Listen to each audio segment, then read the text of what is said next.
Assalamualaikum warahmatullahi wabarakatuh. Selamat siang Bapak Ibu.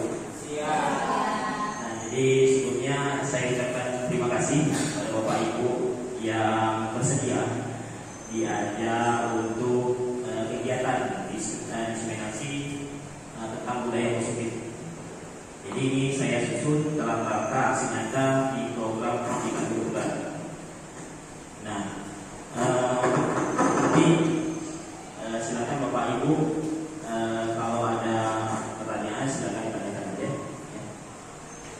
Kita bisa mulai ya Bapak Ibu ya. Nah, sebelum mulai kita coba games dulu. Jadi gamesnya itu namanya cobalah buka. Jadi Bapak Ibu duduknya berpasangan.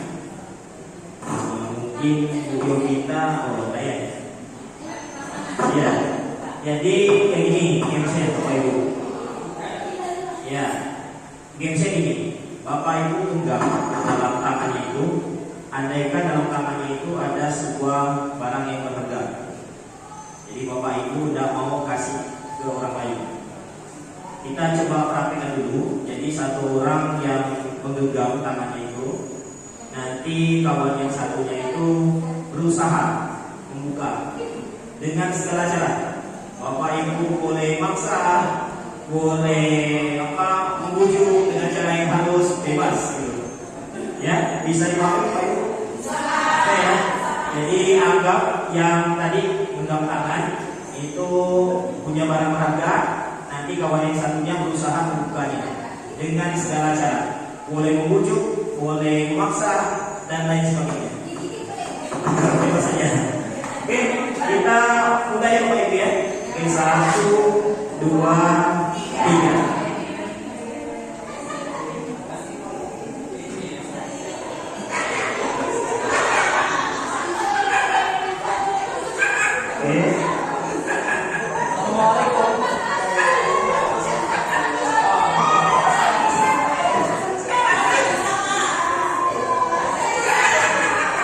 Oke, boleh sekarang tukaran Bapak Ibu. Yang tadi genggam sekarang yang lainnya genggam, yang satunya yang genggam.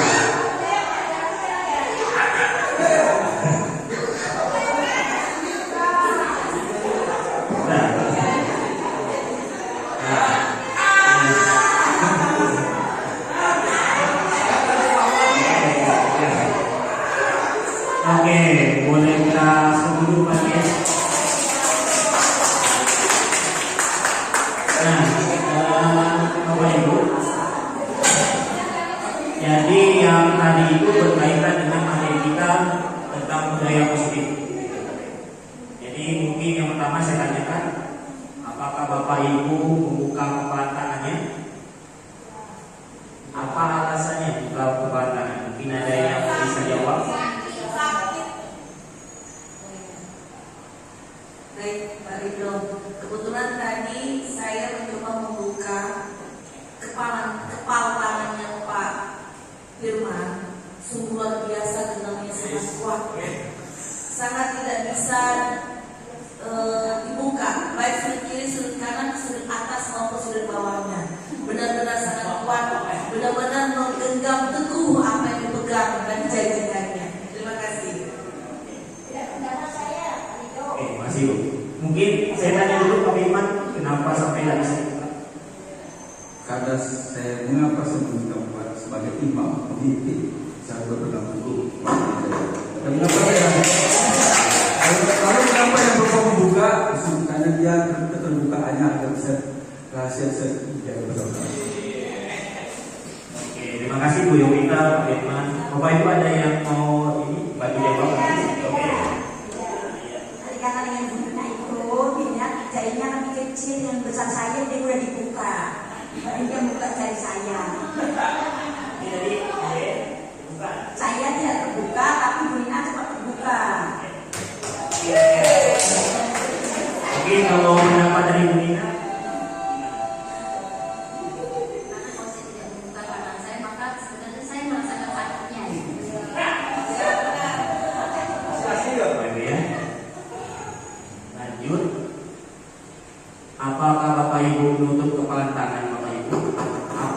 alasannya untuk kepala tangannya tadi. Nanti yang tidak terbuka siapa ya? Nah, terbuka ya. Oh, mungkin yang lain. Ya. Pak Nur sama Pak Ibu terbuka. Jadi yang masih tertutup siapa? Amin.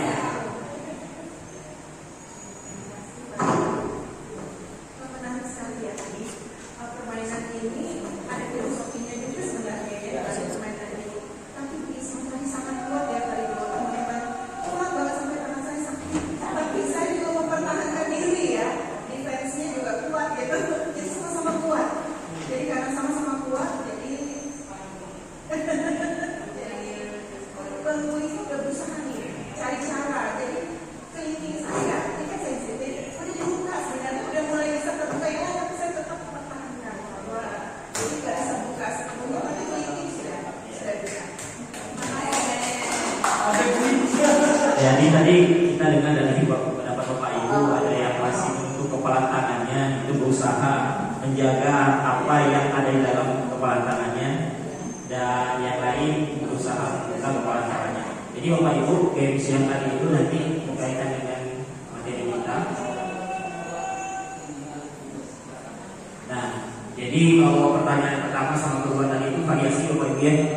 Jadi antara yang saja membuka, yang tertahan itu variasi jawabannya nanti seperti yang kita ketahui. Nah, kalau yang ketiga, siapa sebagai yang memegang kontrol dari diri kita sendiri? Itu tentunya kita sendiri Bapak Ibu. Bapak Ibu tadi yang menutup kepala tangannya, Bapak Ibu yang memutuskan apakah tetap bersikeras menutup kepala tangannya, ataukah Bapak Ibu menyerah atau merelakan tangannya dibuka sehingga barang berharganya diambil sama bapaknya itu. Jadi sebenarnya yang memegang kontrol itu adalah diri kita sendiri. Apakah kita terbujuk kelayuan kehidupan kita? Apakah kita tidak rela barang yang kita pegang tadi itu sampai diambil oleh kaum kita? Jadi memegang kontrol adalah diri kita sendiri.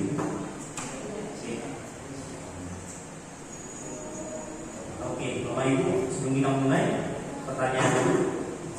Menurut Bapak Ibu, budaya positif itu apa? Terima kasih Pak Dido. Ingin menjawab. Budaya yang kata dasar dari budi dan daya. Budi dan daya. Budi itu kata saya apa ya? Positif itu artinya baik. Tapi kegiatan atau hal-hal yang sifat baik dan benar. Oke, terima kasih Pak Wiman. Jadi budaya itu yang biasanya disifat ke arah positif ya, Pak Wiman. Bapak Ibu ada pendapat lain atau yang mau sampaikan? Budaya positif sama ya? Oke, kita lagi. Menurut Bapak Ibu, disiplin itu apa? Boleh kita kaitkan dengan kondisi kita sehari-hari. Disiplin itu menurut Bapak Ibu apa? Jadi tidak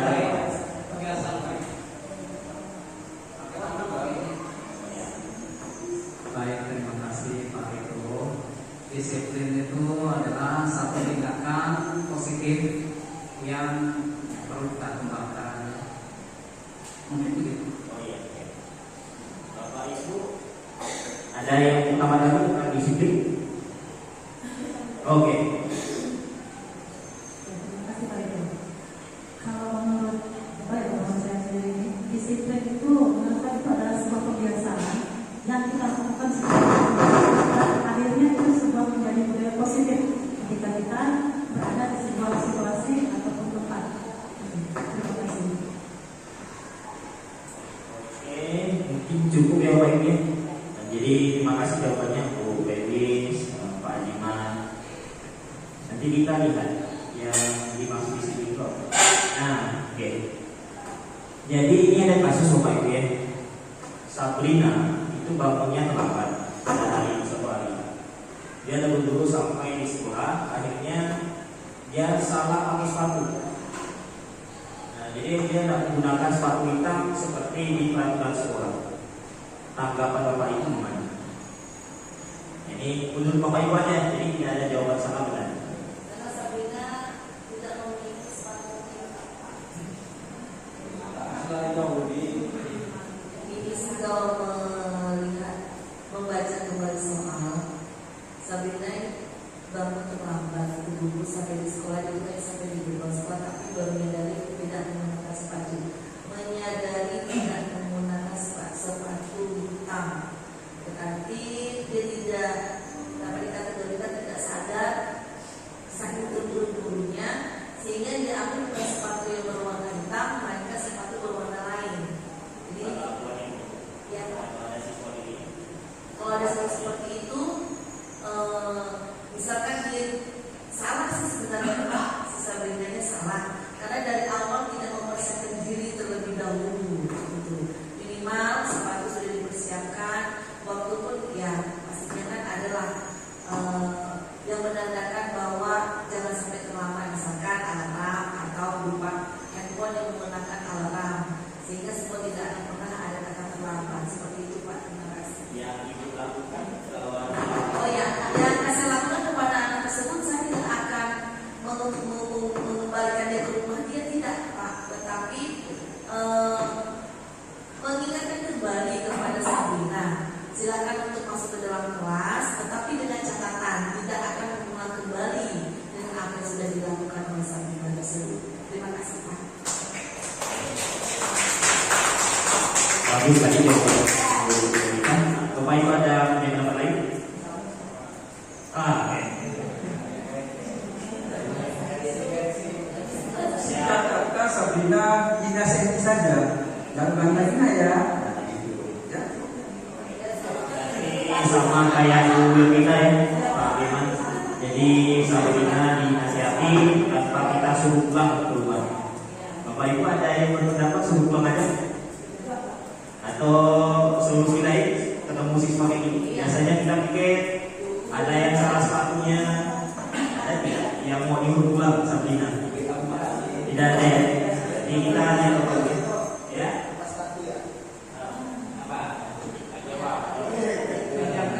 Oke, jadi dari kasus yang depan ini selanjutnya sih memang tadi sudah oleh Pak Yudio kita dan Pak Firman, cuman karena ini ada kata peraturan sekolah yang tetap harus ditingkatkan. Jadi tidak ada bisa ada kemungkinan itu Sabrina diberi suatu tindakan seperti misalnya melepaskan sepatu karena tidak sesuai dengan peraturan sekolah. Oke, itu. Tapi walaupun di sekolah ini tidak melakukan hal yang demikian. Terima kasih. Oke, terima kasih Pak Mon. Jadi ada dua pendapat ya, Bapak Ibu. Bapak Ibu ada pendapat lain? Oh, oke. Bentar ya. Terima kasih Marisa atas kesempatannya berkaitan dengan Sabrina. Ya. Kita hargai keinginan dia sudah mau datang ke sekolah daripada dia di rumah gitu gara-gara terlambat tadi. Ini udah satu niat yang baik dari Sabrina, walaupun memang kondisi terburu-buru sehingga dia salah pakai sepatu gitu. Nah tentunya ketika dia seperti itu tentu ada konsekuensi Pak Rido. Nah tentunya saran yang paling baik kalau menurut saya itu kita diantarkan sepatunya sehingga nanti di sekolah dia tidak berbeda dengan yang lain gitu, sehingga dia sama dengan teman-teman lainnya. Terima kasih Pak Rido. Oke, berarti Bapak Ibu semuanya berpendapat ini Sabrina aja dan suruh pulang ya. Terima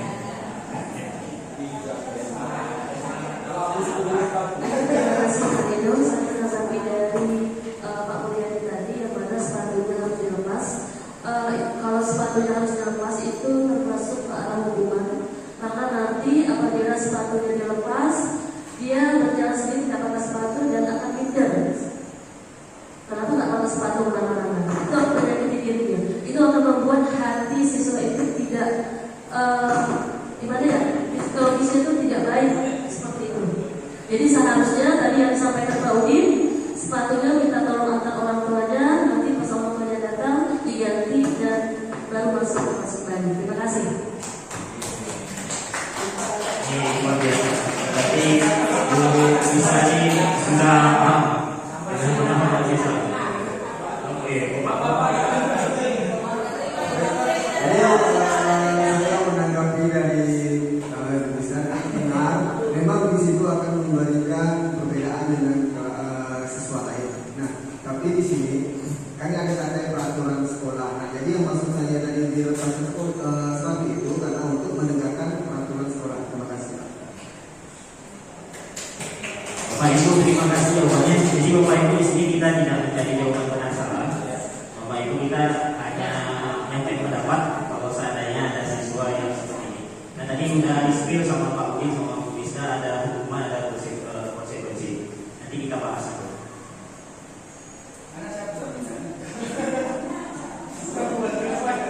Oke, Bapak Ibu, pertama sebelum kita masuk ke budaya positif itu maksudnya seperti apa, teknisnya seperti apa, kita mulai dulu yang dinamakan teori kontrol. Jadi betul ya saya menyebutnya teori kontrol. Atau teori pilihan. Nah ini dari Dr. William Glaser. Jadi yang pertama Bapak Ibu, Dr. William ini berpendapat bahwa yang pertama ilusi bahwa guru itu mengontrol murid. Itu sebuah ilusi. Misalkan Bapak Ibu di kelasnya minta anak tertib gitu. Atau misalkan kayak tadi si Sabrina suruh lepas sepatunya atau yang lain itu, sebenarnya itu cuma ilusi. Bapak Ibu sebenarnya tidak mengontrol murid itu. Tapi yang sebenarnya yang dilakukan adalah muridnya itu yang merelakan atau mengikuti aturan dari Bapak Ibu. Gitu. Nah, jadi Sabrina tadi atau murid tadi ini itu mengizinkan dirinya untuk dikontrol. Jadi sebenarnya bukan kita yang mengontrol murid itu. Itu ilusi bahwa guru mengontrol murid. Nah, yang kedua, ilusi bahwa semua penguatan positif itu efektif dan bermanfaat. Maksudnya penguatan positif itu adalah rujukan atau pemberian hadiah, penghargaan, itu adalah ilusi bahwa akan meningkatkan suatu sikap yang efektif dan bermanfaat. Itu ilusi. Malah sebaliknya, ketika Bapak Ibu memberikan hadiah kepada murid misalkan, nantinya murid itu akan ketergantungan. Jadi setiap belajar dia selalu berharap ada hadiah. Jadi motivasi belajarnya bukan dari yang Bapak Ibu sampaikan, tapi berharap dari hadiah yang Bapak Ibu berikan. Gitu. Nah itu ilusi bahwa bujukan atau memberi hadiah itu semuanya adalah ilusi. Oke.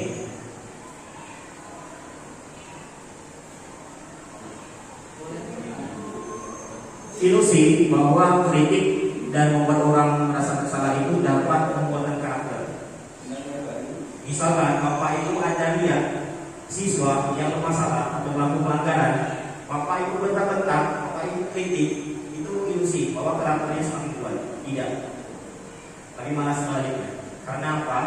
Ketika siswa melakukan pelanggaran itu sebenarnya dia berada di identitas gagal. Jadi dia tidak berada di kelompoknya.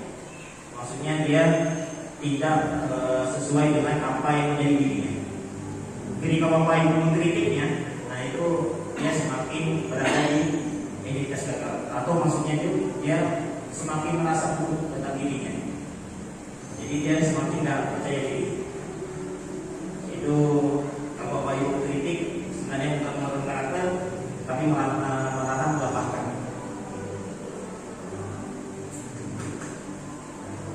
Nah, ilusi bahwa orang dewasa itu melihat untuk memaksa. Jadi ini hampir sama seperti yang pertama tadi, bahwa yang mengontrol diri kita sendiri itu mengontrolnya adalah diri kita sendiri, bukan orang lain termasuk guru ataupun orang dewasa lainnya. Jadi yang mengontrol diri kita adalah diri kita sendiri. Baik. Itu teori dari Dr. William Glaser. Nah, jadi di sini ada pembagian yang namanya stimulus respon sama teori kontrol. Teori kontrol tadi yang dijelaskan oleh Dr. William. Stimulus respon itu yang biasa kita lakukan. Yang pertama, realitas atau kebutuhan kita itu sama. Jadi Bapak Ibu memandang semuanya itu sama.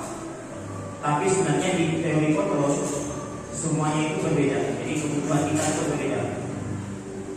Lalu yang kedua, semua orang melihat hal yang sama. Tapi sebenarnya teori kontrol setiap orang memiliki gambaran yang berbeda. Stimulus respon kita mencoba mengubah orang agar berpandangan sama dengan kita. Tapi setiap orang itu harus memahami pandangan orang lain tentang dunia.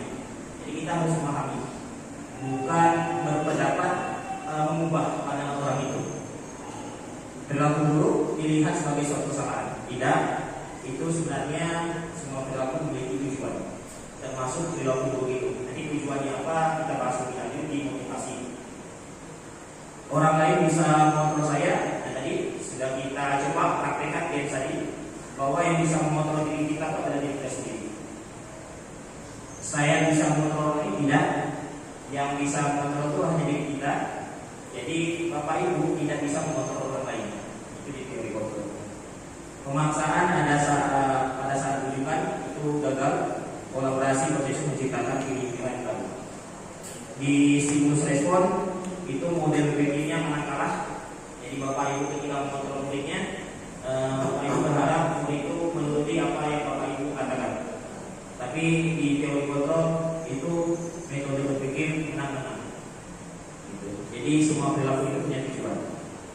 Itu Bapak Ibu. Nah, jadi berdasarkan teori kontrol tadi, maka nanti kita lihat di mind map-nya sesuai teori kontrol tadi. Yang pertama, Anda tidak bisa mengontrol orang lain, hanya Anda yang bisa mengontrol diri Anda. Itu termasuk dalam makna disiplin.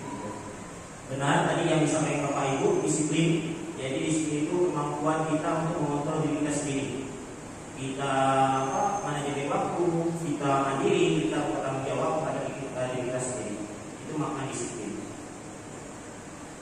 Nah, semua perilaku memiliki tujuan. Nanti yang kita bahas adalah di teori motivasi. Jadi di sini saya jelaskan dulu semuanya. Di teori motivasi nanti berkaitan dengan nilai-nilai kebajikan universal. Sampai terakhir itu adalah keyakinan kelas. Lalu nanti di model berpikir menang-menang, kolaborasi dan konsensus menciptakan pilihan baru. Itu nanti kita belajar yang namanya 5 posisi kontrol. Nah, Bapak Ibu nanti mendisiplinkan siswa punya 5 cara posisi kontrol. Nah, posisi kontrol itu nanti Bapak Ibu bisa gunakan yang namanya segitiga restitusi. Jadi saya bahas singkat aja.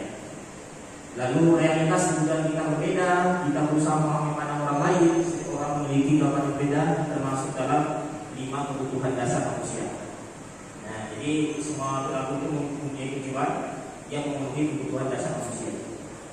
Nah, ini nanti kita bahas Bapak Ibu ya. Jadi ada beberapa materi yang kita bahas. Ada makna disiplin, teori kontrol, nilai kebajikan universal, keyakinan kelas, posisi kontrol, segitiga restitusi, sama kebutuhan dasar manusia.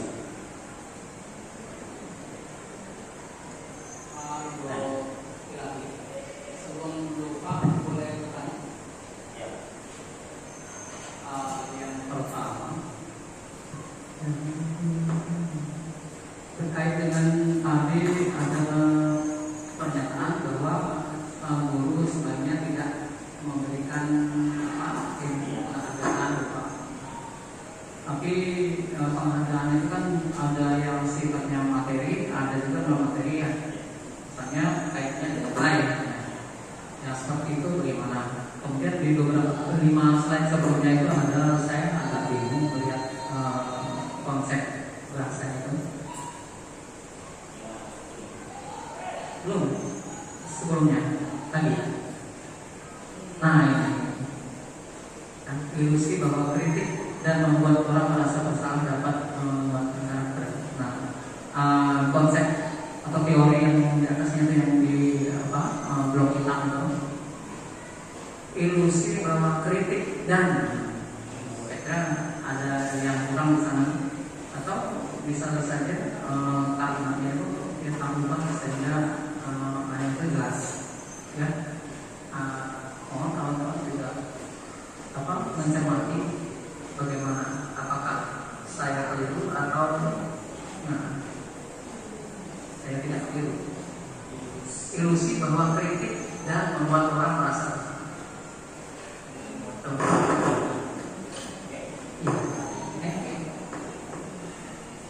Oke, terima kasih Pak Diman. Jadi yang pertama tadi hadiah itu nanti kita bahas di teori motivasi Pak Diman ya. Nah, jadi itu kita skip dulu jawabannya. Lalu yang ini ilusi bahwa kritik dan membuat orang merasa bersalah. Jadi kita maknai sama aja ya. Kritik dan membuat orang merasa itu dapat membuat karakter. Jadi yang seperti ini bukan tulisan saya, tapi memang dari teknik. Jadi yang dimaksud adalah kritik dan membuat orang bersalah itu sebenarnya tidak dapat membuat karakter. Itu Pak. Jadi yang termasuk kritik atau yang membuat orang bersalah itu ya ilusi. Jadi ilusi bahwa kritik dan membuat orang bersalah itu membuat karakter. Ilusi. Kecuali saya bilang kritik tanpa ilusinya, kritik dan membuat orang bersalah itu dapat membuat karakter. Nah itu berarti ada kontra di sini dengan kalimat selanjutnya. Jadi ini ilusi. Nah ilusi. Jadi sebenarnya pernyataan ini tidak benar. Jadi kritik sama buat orang merasa bersalah itu tidak benar. Itu maksudnya Pak. Ditambah di situ ilusi. Sama kayak yang tadi ya, atau ini ilusi bahwa orang dewasa itu memiliki hak untuk memaksa. Jadi sebenarnya orang dewasa itu tidak memiliki hak untuk memaksa, tidak memiliki. Jadi ilusi. Ilusi itu kan berarti suatu yang khayalan. Saya lanjut saja dulu, Bapak Ibu ya. Oke.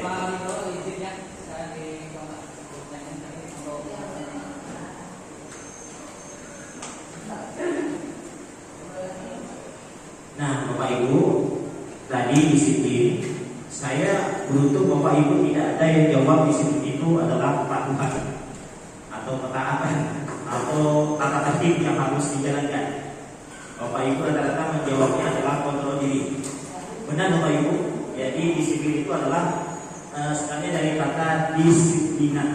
Itu artinya belajar. Jadi belajar cara mengontrol diri kita sendiri. Nah, disiplin positif nanti ini tujuannya adalah menanamkan yang namanya motivasi internal. Motivasi internal itu berarti yang berkaitan dengan menghargai diri sendiri dan mau jadi apa nantinya ke depannya. Itu motivasi internal. Nanti kita lebih bahas lebih lanjut di motivasi. Motivasi internal ini didukung oleh yang namanya nilai kebajikan universal. Nilai kebajikan universal apa aja? Nah, ini yang familiar, yang kita ketahui ada profil pada Pancasila salah satunya.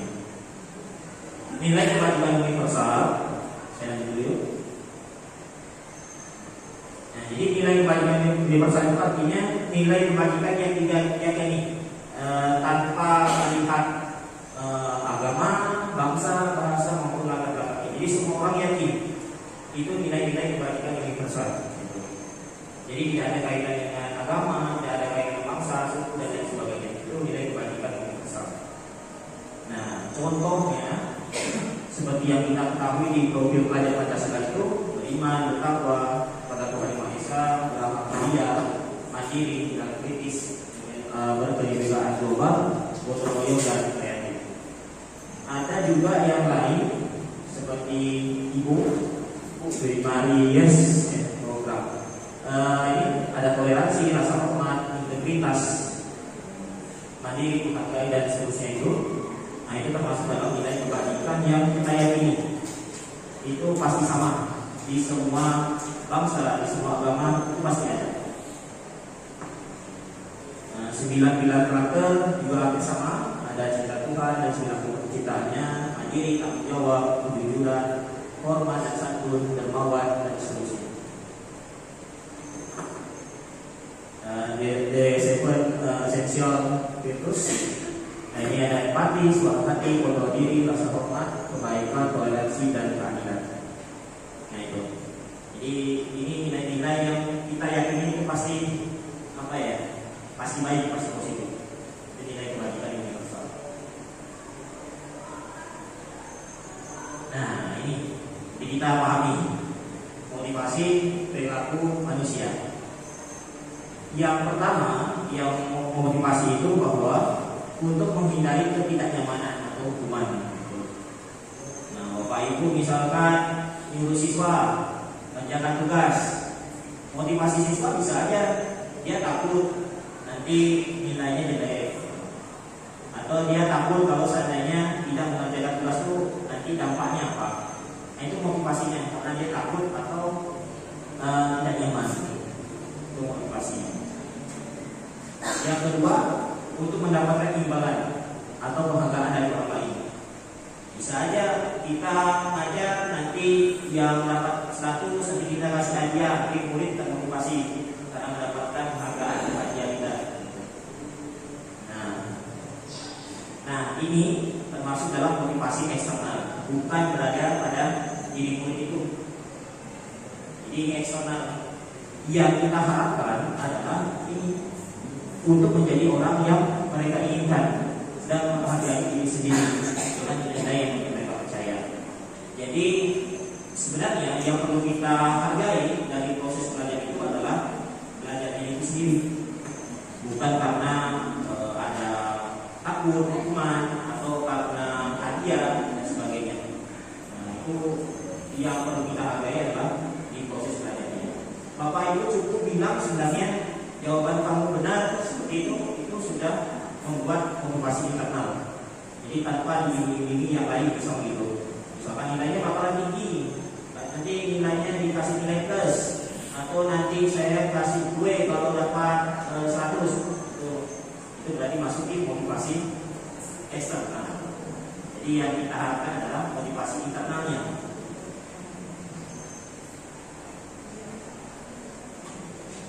Nah, ini hukuman dan penghargaan. Tadi dibilang bahwa berikan hadiah itu adalah motivasi eksternal. Jadi sebenarnya menurut Al-Fihon ya, jadi dia berpendapat bahwa hukuman dan penghargaan itu sama aja. Ya mungkin dampaknya ada yang kalau kita maknai hukuman itu larinya ke negatif, penghargaan itu larinya positif. Tapi itu sebenarnya sama aja. Sama-sama tidak membuat siswa untuk menghargai diri sendiri.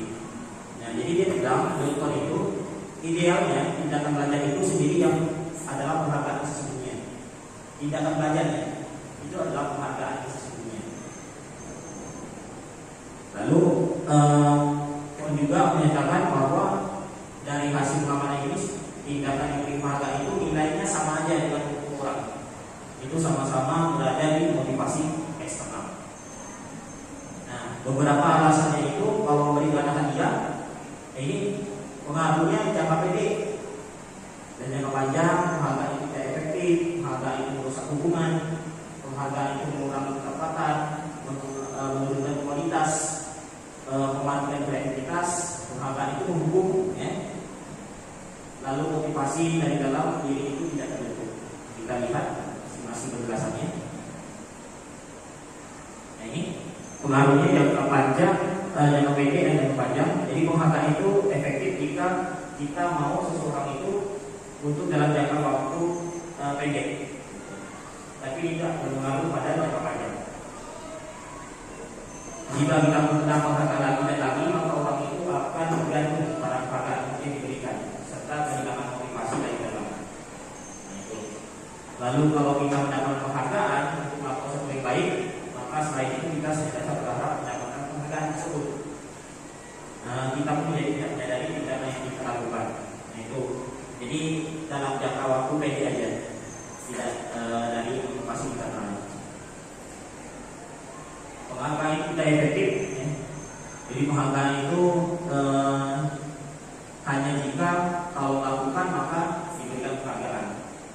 Lalu mengharapkan sebuah penghargaan yang tidak mendapatkannya, maka kita akan kecewa atau kecil hati kalau seandainya tidak diberi dengan penghargaan atau hadiah itu.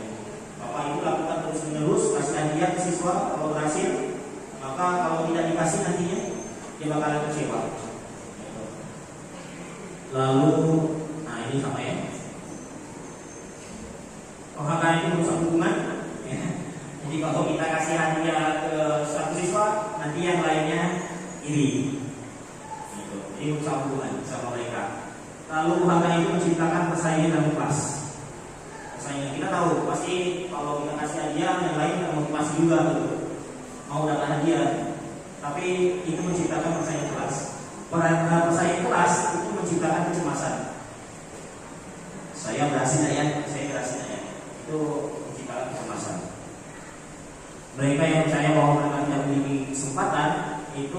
berhenti untuk mencoba. Kita kasih satu hadiah, sedangkan yang lain ada yang tidak pernah hadiah sekalipun, dia bakalan berhenti mencoba. Gitu. Jadi tidak bukan malah memotivasi, tapi malah membuatnya tidak termotivasi. Itu kalau pemberian hadiah. Maka itu mengurangi kecepatan. Jadi di sini ada dua kasus, Bapak Ibu ya. Jadi yang pertama itu ada sekelompok anak-anak sekitar 9 tahun, ya, anak laki-laki diminta untuk melihat gambar-gambar wajah. Lalu mereka harus memberitahukan jika wajah itu sama atau berbeda. Gambar tersebut hampir sama. Lalu beberapa dari mereka diberi penghargaan, sedangkan yang lain cuma dikasih tahu aja jawabannya benar. Bapak bisa pahami ya, bahwa ada sekelompok yang dikasih hadiah, ada sekelompok yang cuma dikasih tahu aja jawabannya benar. Ternyata anak-anak yang dikasih hadiah itu lebih banyak melakukan kesalahan. Karena apa? Motivasinya di hadiah. Jadi bukan belajar itu. Jadi Bapak Ibu bisa kita terapkan di sini. Bapak Ibu cuma kasih tahu jawaban itu benar. Nah itu sebenarnya salah satu cara untuk menunjukkan motivasi internal. Di situ anak-anak untuk diminta untuk ingat kata-kata tertentu, kemudian mereka diminta mengambil kartu yang berisi kata-kata yang ingat supaya muncul. Banyak anak yang diberi beberapa yang diberikan permen, dan yang lainnya juga dikasih tahu cuma jawabannya benar aja. Kalau benar ya kasih tahu benar aja. Ada yang sebagai lain dikasih permen. Anak-anak yang dapat permen jawabannya banyak yang tidak tepat dibandingkan anak-anak yang cuma dikasih tahu aja jawabannya benar. Nah itu riset Bapak Ibu. Jadi ini bukan suatu yang khayalan atau isu. Penghargaan itu menurunkan kualitas. Nah ini familiar sekali ya. Ketika kita buat skripsi, ketika ada yang jago buat skripsi, nah itu sering diadakan. Kalau yang tidak membuatnya, malahan dia menurun kualitasnya. Malah yang berkembang itu adalah yang mengerjakannya. Jadi penghargaan itu menurunkan kualitas.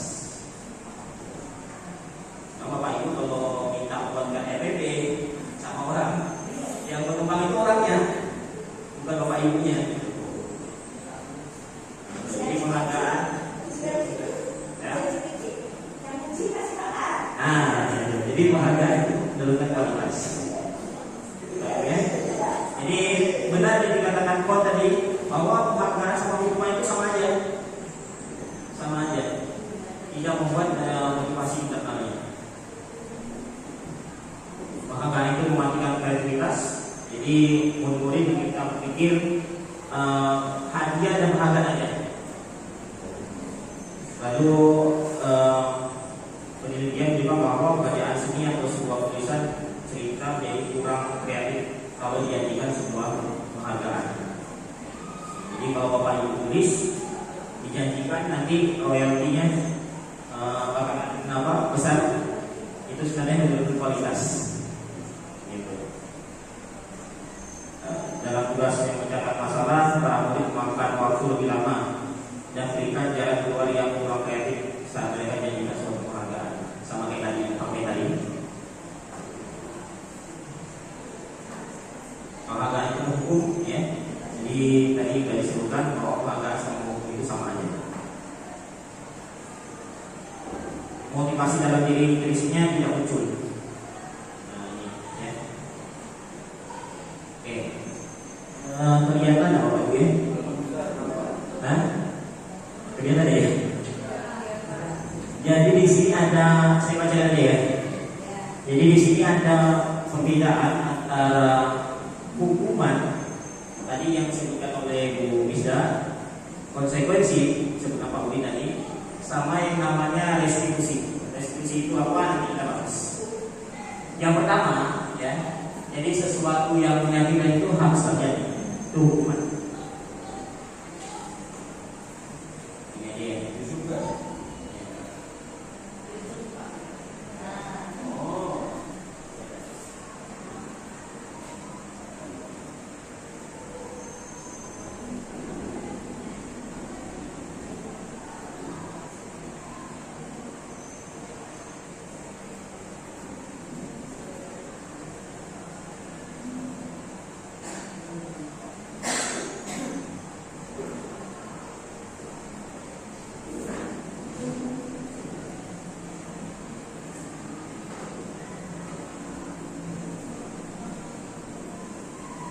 Oke, Bapak Ibu ya.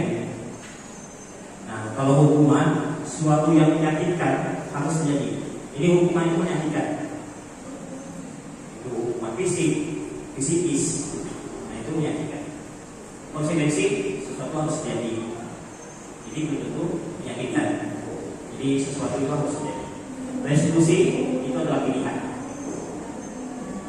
Hukuman tidak nyaman untuk murid dalam jangka waktu yang panjang. Konsekuensi tidak nyaman untuk dalam jangka waktu yang pendek. Nah, kenapa bisa kayak gitu? Karena konsekuensi itu ada kesepakatan yang awalnya kita sepakati dulu. Itu konsekuensinya. Kalau restitusi menguatkan murid, menguatkan dalam jangka waktu yang panjang. Jadi kalau hukuman tadi itu tidak nyaman dalam jangka waktu yang panjang, murid akan dendam gitu sama kita dalam jangka waktu yang panjang. Kalau konsekuensi tidak nyaman dalam jangka waktu yang pendek, karena udah tahu aturan ini konsekuensinya ini. Hukuman korban dengan pengadilan, konsekuensi korban bisa diabaikan. Jadi tidak melihat masalahnya di sini, tapi solusinya. Korban akan ganti sama ya di restitusi. Kalau hukuman murid anak akan sakiti, jadi sama seperti yang di awal tadi. Murid anak dibuat tidak nyaman. Kalau konsekuensi, murid anak benar-benar hukuman bersama saya tadi. Perilaku pasif agresif tingkat, penguasaan hanya bertahan dalam jangka waktu pendek, masalah terpecahkan. Kalau di hukuman konsekuensi restitusi. Hukuman sistem tidak akan berjalan bila murid tidak takut. Jadi murid harus takut dulu, baru nanti peraturannya dijalankan atau sistem dijalankan. Memerlukan monitoring.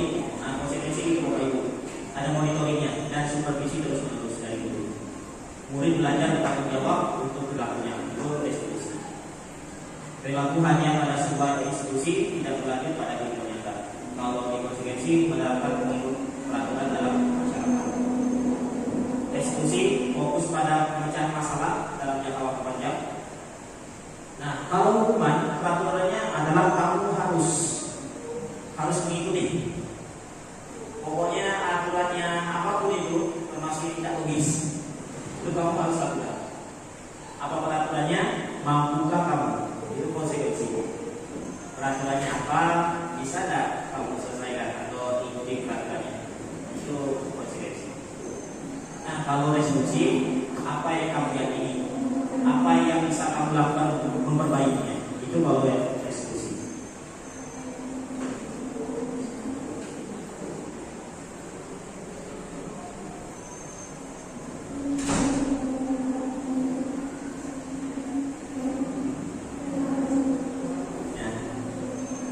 Hukuman murid belajar menyembunyikan kesalahan. Kalau konsekuensi murid anak belajar taat aturan. Restitusi murid anak belajar memecahkan masalah. Hukuman mencoba mengontrol anak dengan penguatan negatif, diancam. Nah, itu hukuman. Kalau konsekuensi mencoba mengontrol anak dengan penguatan positif. Konsekuensi. Restitusi anak paham bahwa dirinya sendiri yang bisa menjadi kontrol. Nah, kalau hukuman dampak muridnya itu marah, bersalah, merasa bersalah, rendah diri, merasa diri. Kalau konsekuensi kehilangan hak waktu ditanya seorang diri, maksudnya ini dalam jangka waktu yang pendek, ya. Murid anak tidak kehilangan waktu, namun bersemangat untuk memperbaiki diri. Nah, ini hukuman tiba-tiba tidak diharapkan atau sangat melukai, jadi merasa bersalah tadi. Kalau konsekuensi sudah diketahui masuk akal. Nah, jadi kita bisa garis bawahi Bapak Ibu ya. Konsekuensi masuk akal, konsekuensi masuk akal. Restitusi berupa undangan untuk mengadakan restitusi. Jadi restitusi itu nanti dialog sama muridnya. Nah, hukuman dibuat guru. Kalau konsekuensi dibuat guru sama muridnya. Nah, ini mungkin Bapak Ibu pernah terapkan di kelasnya. Kesepakatan kelasnya apa, konsekuensinya apa. Itu Bapak Ibu buat termasuk dalam konsekuensi. Kalau restitusi dibuat oleh murid atau anak, anaknya sendiri yang buat, bukan kita. Kalau tadi kesepakatan kelas masih kita sama anak buatnya. Apalagi kalau hukuman itu dibuat oleh guru secara satu arah, secara sepihak. Nah ini sama kayak dia, hukuman itu menyakitkan. Guru menjalani konsekuensi itu dengan menyalahkan, kritik, menyindir, merendahkan, menyakitkan hukuman. Kalau konsekuensi membantu guru menyatakan peraturan, melakukan peringatan dan menerapkan konsekuensi. Kalau restitusi menguatkan, itu perbedaannya antara hukuman, konsekuensi sama restitusi.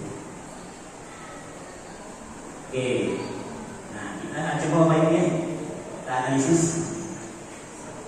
Mencatat 100 kali dalam kalimat saya tidak akan terlambat lagi karena kawan hukuman atau konsekuensi? Konsekuensi. Karena apa? Masih logis, ya, masih logis antara apa pelanggarannya sama tindakannya, masih logis. Nanti kita lihat ada yang tidak logis. Lalu ini dalam jangka waktu pendek, hanya pasal itu aja, setelahnya tidak lagi. Terus lari mengiringi lapangan basket. Kita harus paham ya, ini hukuman pasti. Namanya ini kan, karena tidak ada korelasinya antara pelanggaran sama tindakannya, tidak ada.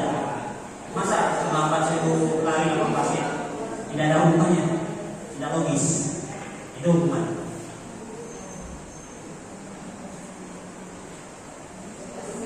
Nah, oke, konsekuensi.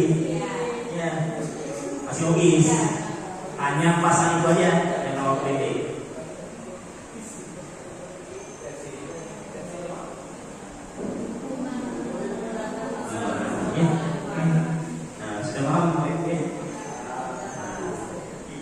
Tidak ada relasi, tidak memakai masker sama musaf tidak ada relasinya.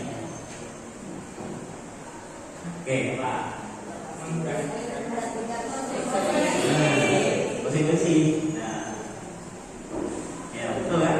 Jadi kalau kertasnya dicopet ya gantikan kertasnya. Nah, hukuman. Ya betul. Oke. Nah, ini ya. Apa ya? Karena ini apa ya? Menurut Bapak Ibu menyakitkan ya? Apa ya? Ya oke.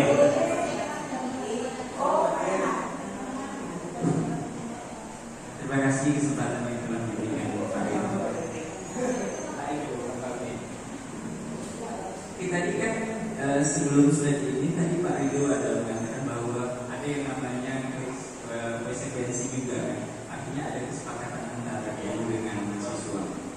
Jikalau misalkan ini kalimat itu sudah ada di dalam konsekuensi atau kesepakatan kita dengan siswa, apakah kira-kira ini juga termasuk hukuman? Karena tadi Pak Ridho bilang ada ini logis atau tidak gitu. Jadi kalau misalkan itu memang kesepakatan, apakah itu termasuk hukuman? Konsekuensi atau hukuman?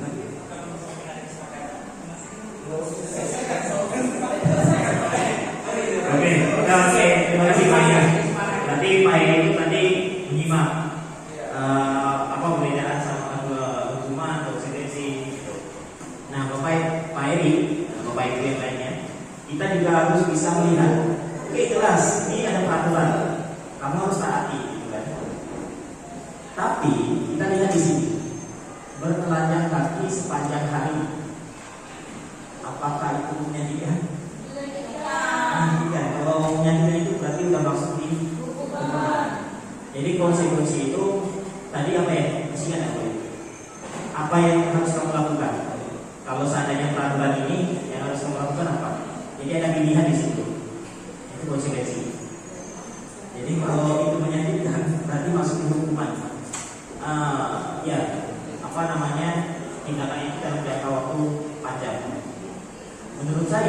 Ya, kalau murid disuruh bertanya kaki itu atau tak pakai sepatu itu, satu dia menyakitkan, dua dia malu. Dia malu. Nanti dilihat sama kawan-kawannya dia pakai sepatu keliling sekolah, atau dia malah tidak mau keliling sekolah, tidak mau kantin apa semuanya. Iya. Oke. Nah itu.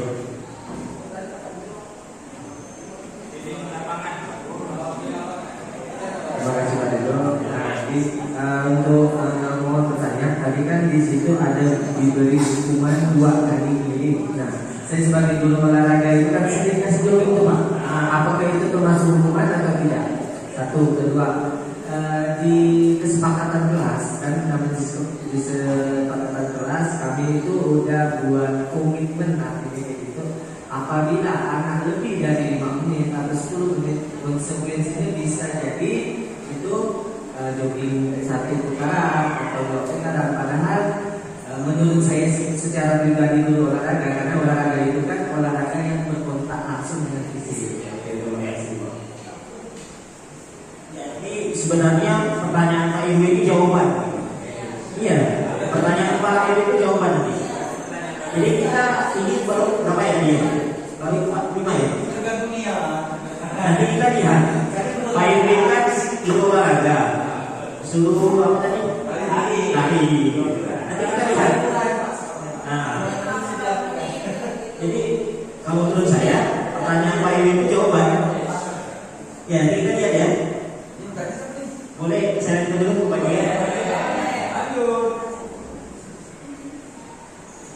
Berdiri di kelas. Makan ya? Hukuman. Bisa ya? Kita selesaikan aja ya. Oh iya, ini apa ya? Oh ini sudah. Jadi kopi. Nah, kehilangan 10 menit jam istirahat untuk menjalankan tugas karena terlambat datang. Konsekuensi ya. Oke. Duduk di bangku pinggir lapangan pada jam istirahat, jadi kita bermain oleh guru piket karena mencederai teman saat bermain lapangan. Konsekuensi. Cuma sebut aja. Ya. Ya. Sama ya? Kita lihat. Konsekuensi. Banyak ada ini Pak Edwin dulu lari anak tuh lagi basket kali karena lama sebelum menit. Nah, konsekuensi. Jadi tadi beda sama yang pertama dia beda karena di sini masih ada korelasinya. Pak Edwin guru PJOK olahraga suruh anak lari. Jadi lari itu kan bagian dari pembelajaran dari Pak Edwin. Iya, masih ada korelasinya. Jangan guru matematika terlambat suruh lari. Nah itu kan siapa tuh itu?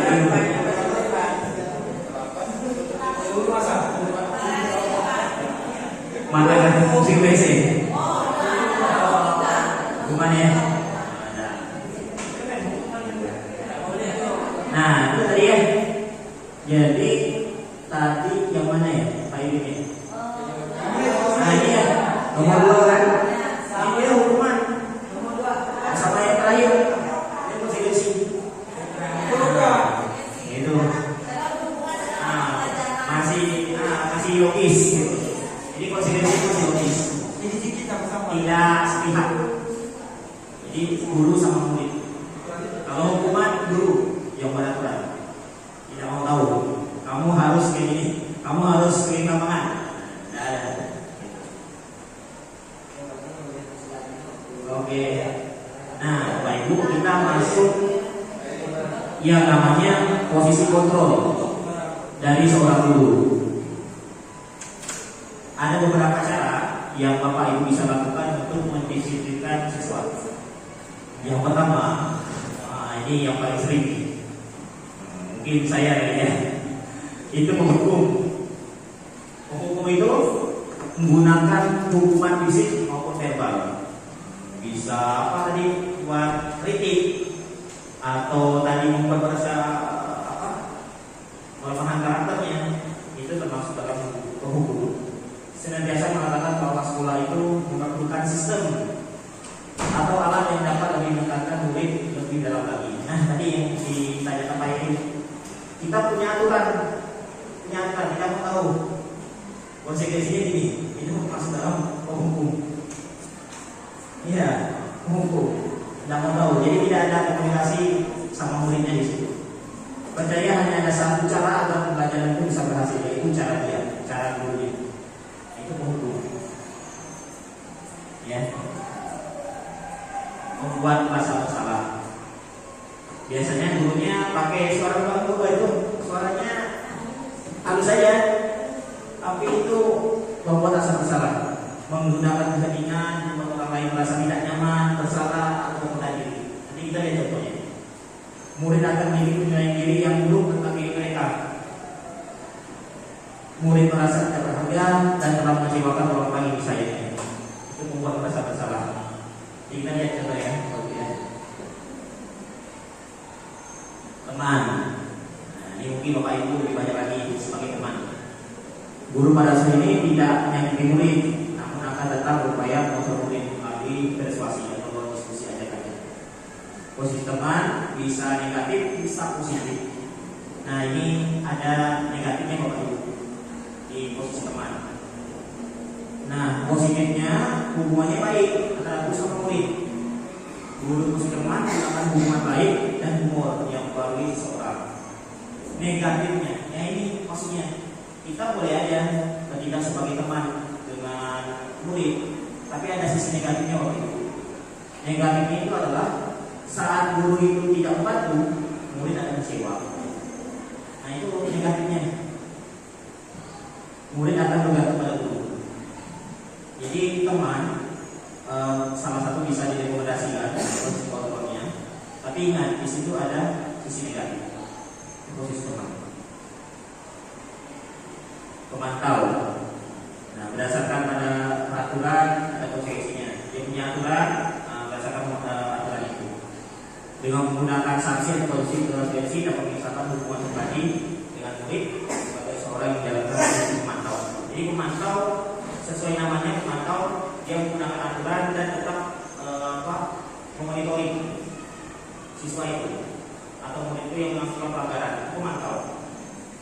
Nah, mengadakan perhitungan, catatan, jadi tetap didokumentasikan. Itu posisi pemantau. Jadi yang memantau ini biasanya gurunya itu nada bicaranya datar, tidak lembut, tidak kasar juga, datar nada bicaranya. Nah, manajer ini dilakukan guru sama murid sama-sama.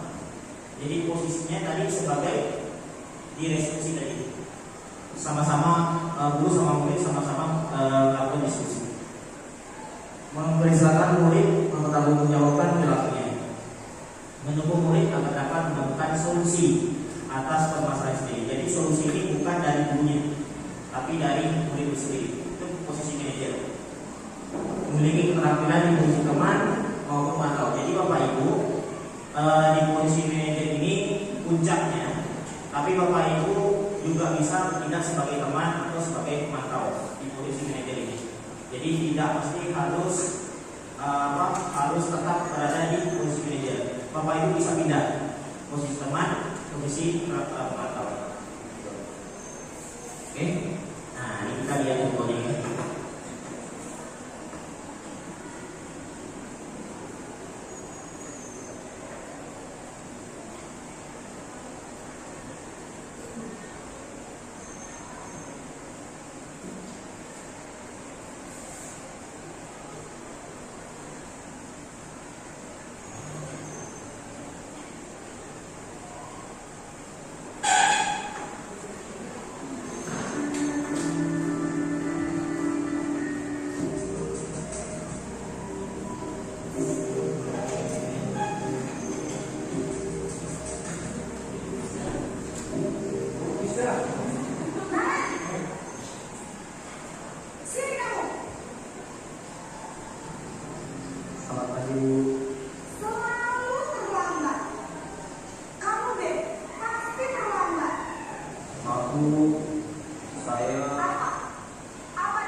siswa tuh alasan terlambat apa, nggak tahu. Pokoknya cara dia menghukum. Nanti dia apa ya? Nah ini membuat rasa bersalah.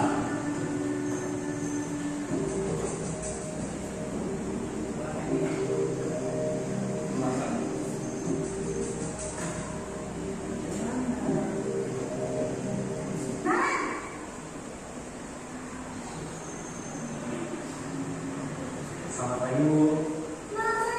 Naren, kamu kenapa terlambat lagi, nak? Ya Tuhan, Naren, kamu senang ya bikin ibu susah ya? Kalau kamu terlambat lagi, nanti ibu yang harus membawa kepala sekolah, nak. Bisa lupa ibu tidak bisa membina kamu. Duh, gimana ini? Maaf Bu. Gusti Naren, kamu suka ya kalau ibu tegur bapak kepala sekolah? Terus, sekarang ibu harus tulis apa di buku absen? Ini kamu sudah sering terlambat loh. Ibu harus apa coba? Maaf Bu. Maaf sekali. Ya sudah, lain kali jangan bikin ibu susah lagi anak ya. Ibu tidak akan kuat lagi kalau kamu begini terus. Bisa jantungan kalau ibu tegur bapak kepala sekolah. Sana cepat, kelas. Maaf ya Bu. Maaf sekali. Posisi membuat rasa bersalah. Nah, Bapak Ibu itu rasa bersalah. Jadi suaranya lembut, tapi dia sampai mahasiswa itu merasa apa ya? Merasa tidak berdaya. Masalah dari sisi sampai tadi menyentuh, kan? Jadi kata-katanya lembut, tapi iya efeknya negatif.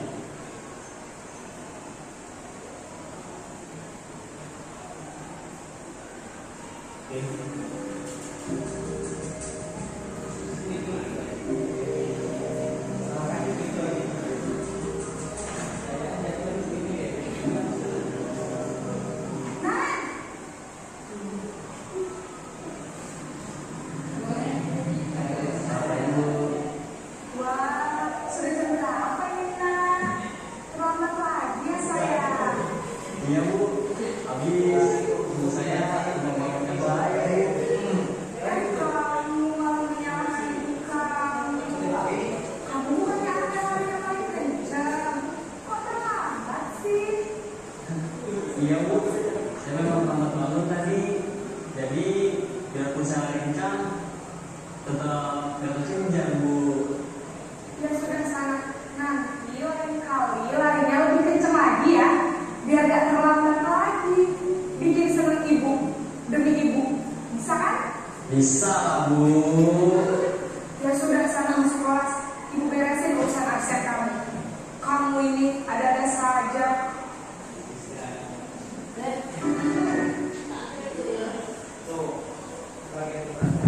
Itu posisi sebagai teman. Jadi apa ya? Persuasi sama muridnya kakak seperti itu. Tapi di situ posisi teman itu punya kesempatan. Ya. Ada kata-kata di situ yang bisa kita jadi kata kunci demi ibu, demi bapak. Tidak kasihan kan sama bapak itu. Ya kayak gitu. Itu posisi teman.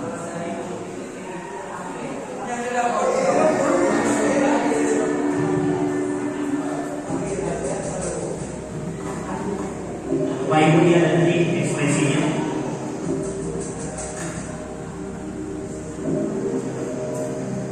Naren,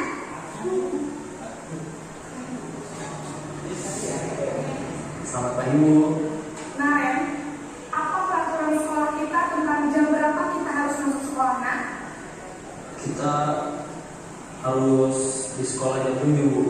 Iya betul, sekarang sudah jam 7.20. Naren sudah tahu konsekuensinya jika terlambat hadir. Paham Bu. Saya harus tinggal kelas pas jam istirahat selama 20 menit. Iya benar, konsekuensinya demikian. Jadi nanti jam 9.30 pas istirahat, kamu harus tinggal di kelas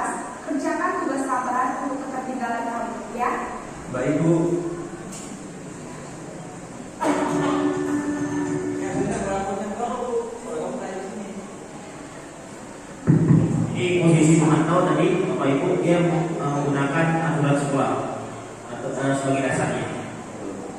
Nah, solusi yang diberikan bukan dari solusi muridnya, tapi dari konsekuensinya itu, yaitu posisi memantau berdasarkan catatan atau perhitungan lainnya.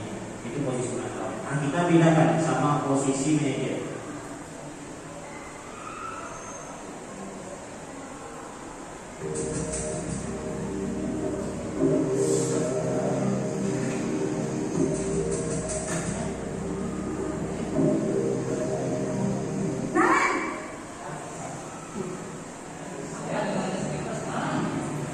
Selamat pagi. Selamat pagi, Naren. Maaf Bu, saya terlambat. Iya, sekolah masuknya jam 7, sekarang sudah jam 7.20. Jadi sekarang bagaimana ini, Naren? Maaf Bu, saya lupa soal saya semalam. Baiklah, menurut kamu, keyakinan sekolah yang mana yang perlu kamu tingkatkan? Menghargai diri sendiri dan orang lain mungkin ya Bu. Setuju. Jadi, apakah Naren meyakini prinsip saling menghormati tersebut? Iya Bu, saya meyakininya. Apakah Naren bersedia memperbaiki masalah keterlambatan ini? Bersedia Bu. Bagaimana kamu akan memperbaiki masalah keterlambatan ini? Saya akan coba untuk tidak lupa menyetel alarm saya Bu. Baik, kalau Naren mau menyetel alarm di rumah, ada orang yang kira-kira bisa bantu mengingatkan tidak? Ada Bu, kakak saya, Kak Emma. Ada lagi selain Kak Emma? Selain Kak Emma, ada ibu saya. Baik, jadi yang mengingatkan Naren adalah Kak Emma dan ibu kamu ya? Kira-kira akan mulai setel alarm kapan ya, Naren? Setelah pulang sekolah, akan segera saya lakukan. Baik, jadi Naren akan setel alarm untuk bangun besok pagi dan akan diingatkan oleh kakak dan ibu dan Naren ya. Ada lagi yang mungkin perlu dilakukan, Naren, agar tidak terlambat bangun lagi? Tidak ada Bu. Baik, Naren, terima kasih untuk kerjasama kamu. Sekarang kamu perlu kembali ke kelas untuk belajar. Baik Bu, terima kasih.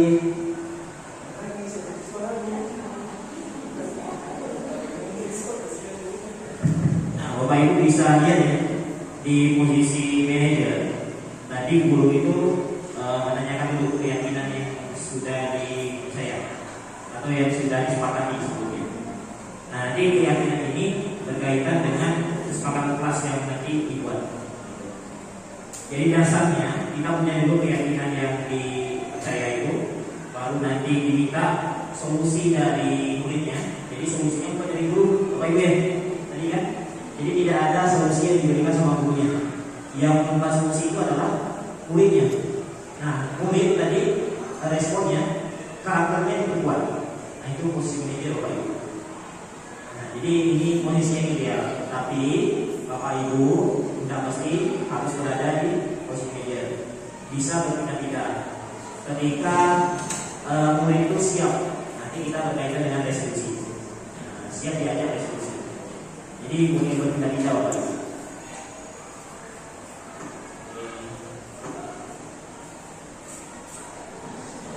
Nah, ini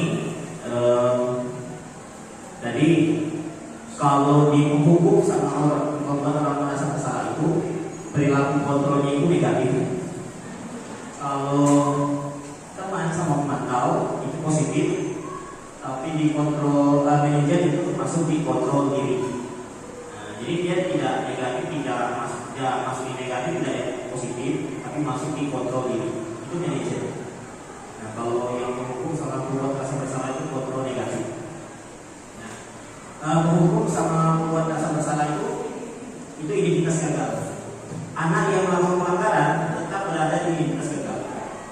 Jadi dia tidak keluar dari kelompoknya, tidak kembali ke kelompoknya. Jadi kelompoknya masuk ini. Andaikan anak itu identitasnya berhasil, sukses awalnya karena melakukan pelanggaran, maka dia masuk di identitas gagal. Nah, ketika Bapak Ibu mengkritiknya atau berada di posisi hukum atau membuat rasa bersalah itu, dia tetap berada di identitas gagal.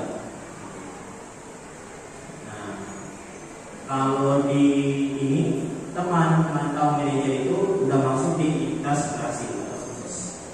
Jadi di sini tidak ada mencela, menghargai apa semuanya itu. Nah itu anak sudah berpindah ke identitas berhasil atau sukses. Itu identitas gagal sama. Ini tidak perlu saya berubah ya, karena tadi sudah contoh videonya. Nah, Bapak Ibu sebenarnya anak-anak melakukan pelanggaran itu karena ada kebutuhan dasar yang tidak terpenuhi. Kebutuhan dasar manusia itu ada 5. Yang pertama itu ada yang bertahan hidup, itu berkaitan dengan fisiologis seperti kesehatan, rumah, makanan, itu fisiologis. Sedangkan yang 4 lainnya itu bersifat internal dalam dirinya sendiri. Nah itu salah satunya yang pertama kasih sayang dan rasa diterima. Jadi kebutuhan ini berupa hubungan, koreksi, memberi dan menerima kasih sayang. Itu kasih sayang dan rasa diterima. Lalu kebebasan ini berkaitan dengan kebutuhan mandiri, otonomi, memiliki pilihan dan mampu mengendalikan arah hidup seseorang. Nah, ini kebebasan. Kalau penguasaan, kebutuhan mencapai sesuatu, mencapai kompetensinya. Kalau terampil, pengakuan atas prestasi dan keterampilannya, dengarkan dan harga diri, itu termasuk dalam penguasaan. Lalu kalau kesenangan, ini berkaitan dengan mencari kesenangan, bermain dan kawan. Itu 5 kebutuhan dasar. Jadi andai Bapak Ibu ya, di kelasnya ada anak yang tidak aktif saat di kelas, mungkin aja salah satu kebutuhan ini tidak terpenuhi.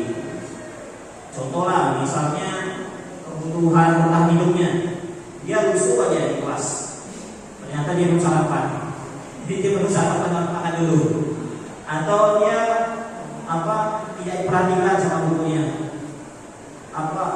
dengan siswa atau yang lainnya tidak harmonis komunikasinya, berarti dia kebutuhan dasarnya masuk di kasih sayang dan rasa diterima. Kalau dia misalkan mau berpendapat, menyampaikan pendapatnya, masuk dalam kebebasan. Nah kalau dia masuk ini di penguasaan, berarti dia terus-menerus untuk mencapai apa yang dia bisa, terampil untuk penguasaan. Kesenangan bisa aja di dalam kelas dia coret-coret meja. Nah, itu mungkin aja kebutuhan kesenangannya belum terpenuhi, jadi dia perlu coret-coret meja. Nah itu 5 kebutuhan dasar manusia. Jadi pelanggaran yang dilakukan siswa itu mungkin saja karena ada kebutuhan yang tidak terpenuhi. Jadi Bapak Ibu perlu pahami di sini cara memahami itu gimana. Nah bertindak sebagai manajer tadi. Bapak Ibu tanyakan kira-kira apa yang dia punya, terus apa yang belum terpenuhi. Nah itu masuk di posisi manajer. Oke. Nah ini keyakinan sekolah atau kelas. Pertanyaan yang muncul yang pertama, ini kan hanya beda katanya aja, konsepnya sama aja, kayak yang kelas, peraturan kelas sama aja. Tapi sebenarnya Bapak Ibu itu beda. Peraturan kelas sama kayak kelas itu beda. Nah kita lihat kenapa seperti itu. Nah, kenapa kayak kelas? Kenapa tidak peraturan kelas saja seperti yang kita tahu, atau kata-kata atau peraturan sekolah dan sebagainya? Kenapa ada itu aja? Nah pertama Bapak Ibu ya, keyakinan itu lebih memotivasi seorang dari dalam, motivasi keyakinan.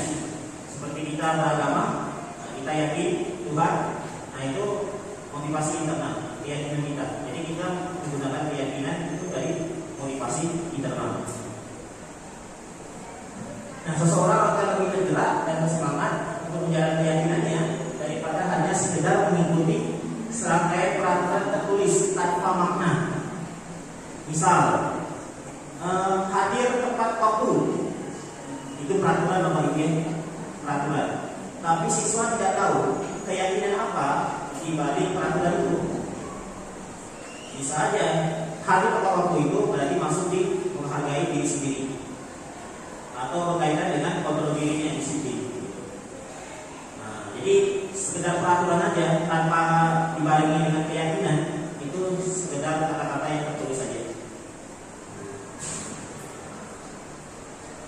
murid perlu mendengarkan dan memahami arti sesungguhnya tentang peraturan-peraturan yang diberikan.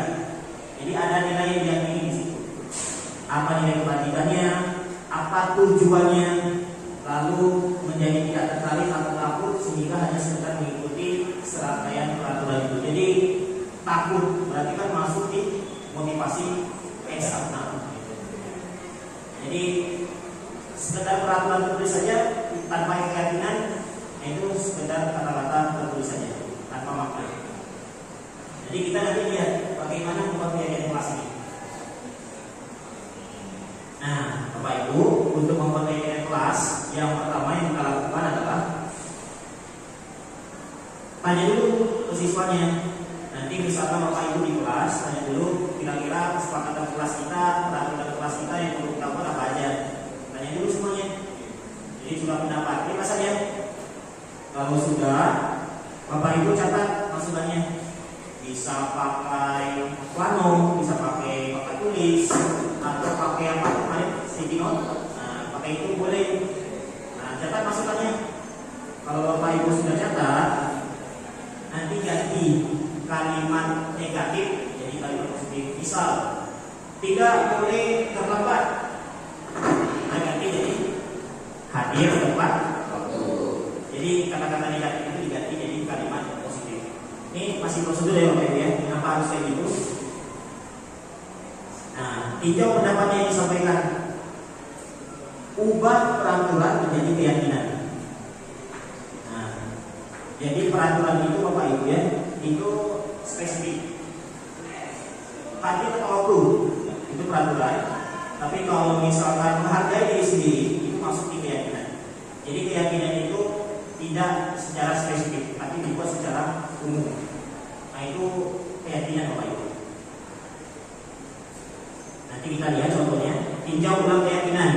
Ini buat 3-7 aja supaya bisa lebih mudah diingat dan dijalankan. Tidak perlu banyak-banyak. Sampai 20, sampai 25. Nah itu udah buat keyakinannya 3-7 aja. Bapak Ibu mau buatnya berbeda, asalkan bisa diingat dan dijalankan. Itu keyakinan. Nah lanjut.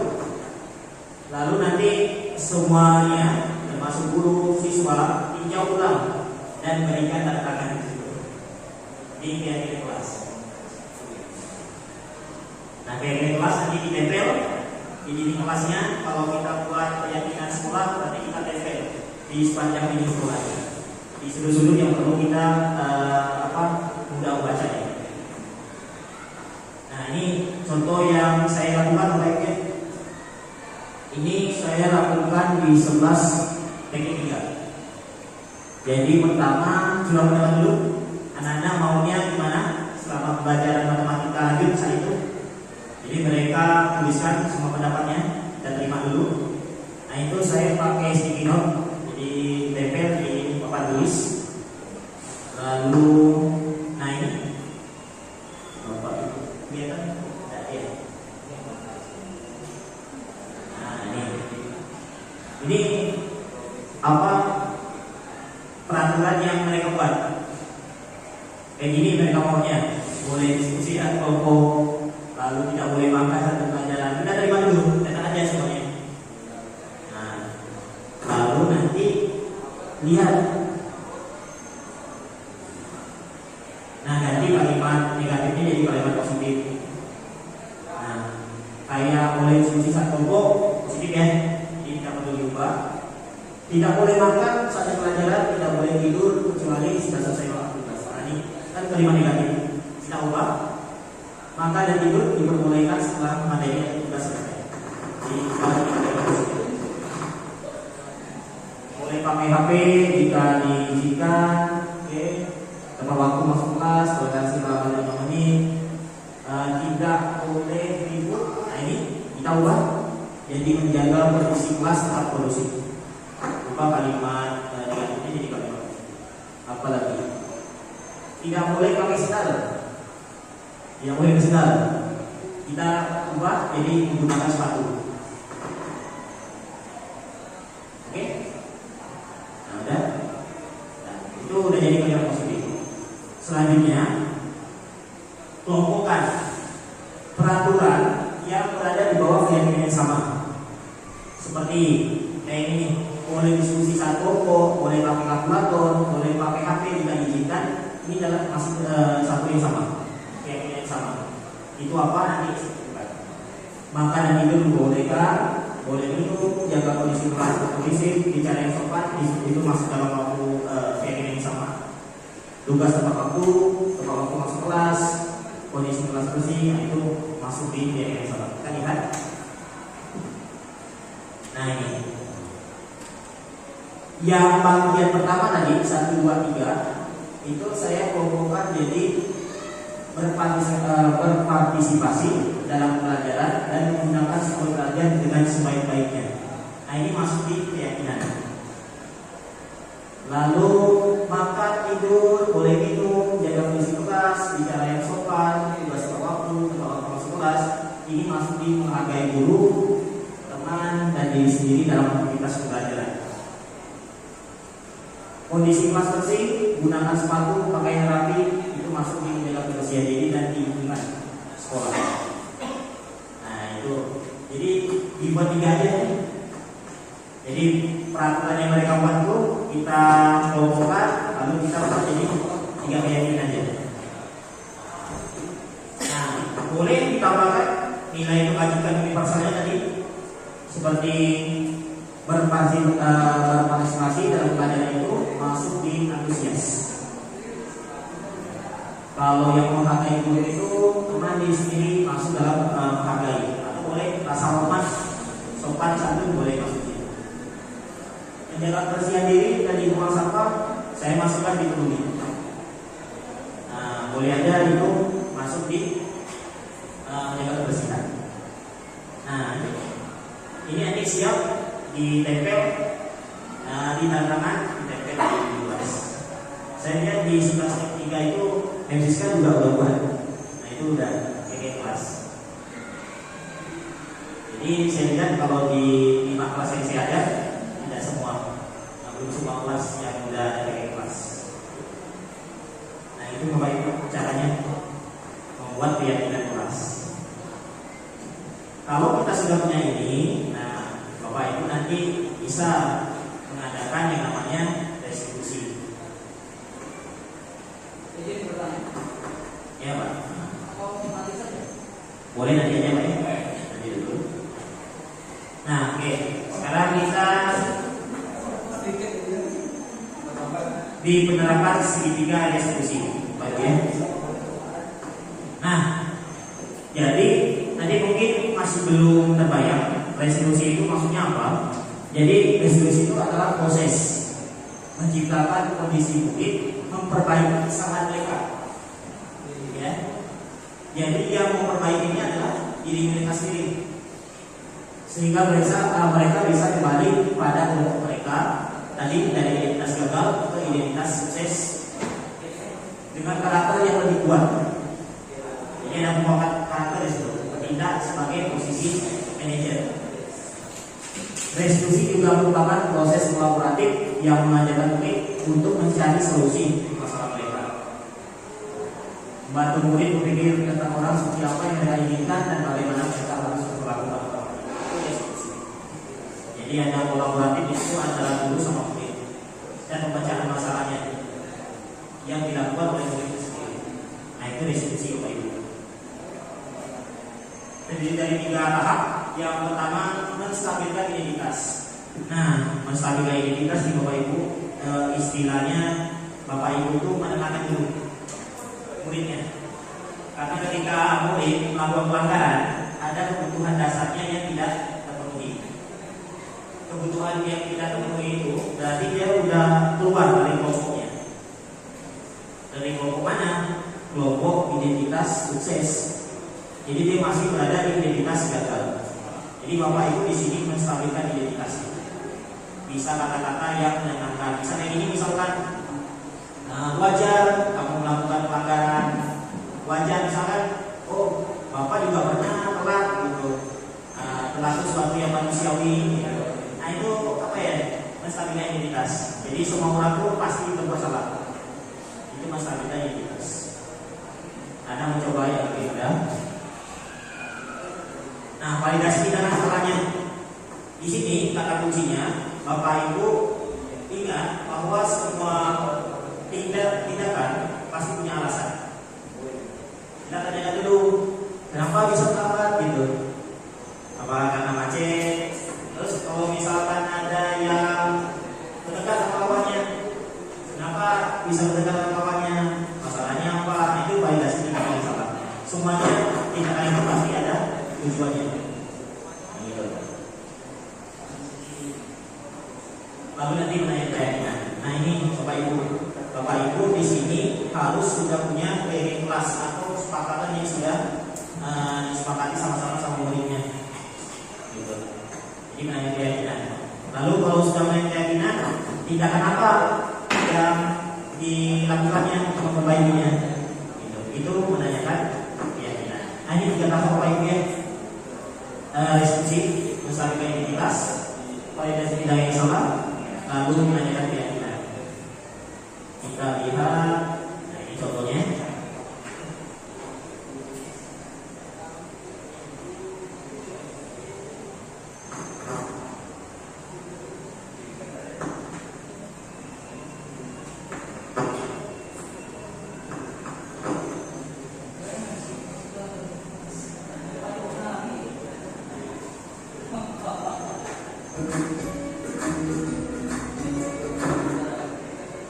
Bapak Ibu lihat di sini ya.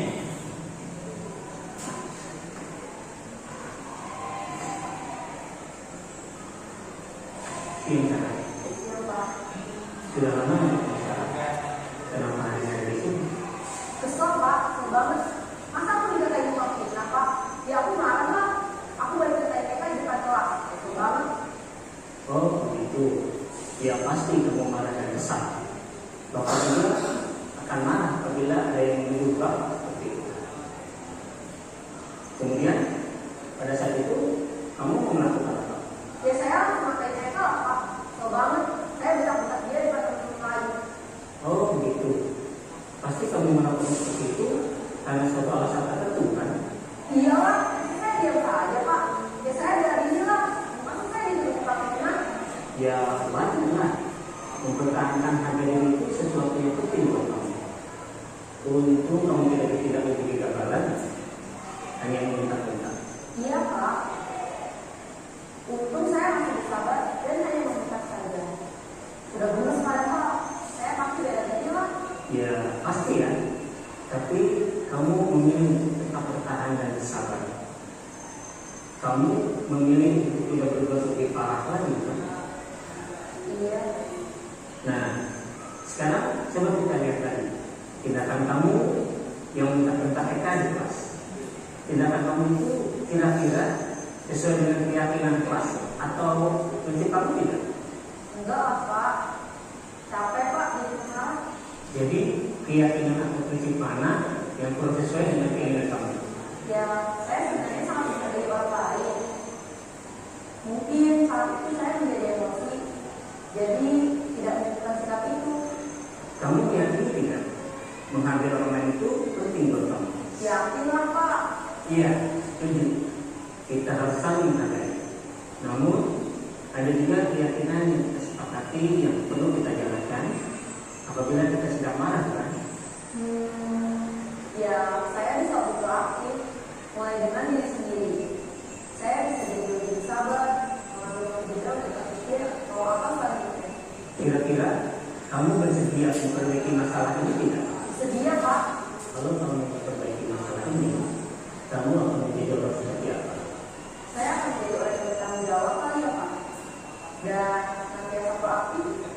Iya, menurut kamu bagaimana rasanya menjadi orang seperti itu? Ya nyaman lah. Bangga bisa bersabar dan menahan diri. Baiklah kalau begitu. Yuk kita pikirkan bagaimana memperbaiki masalah ini.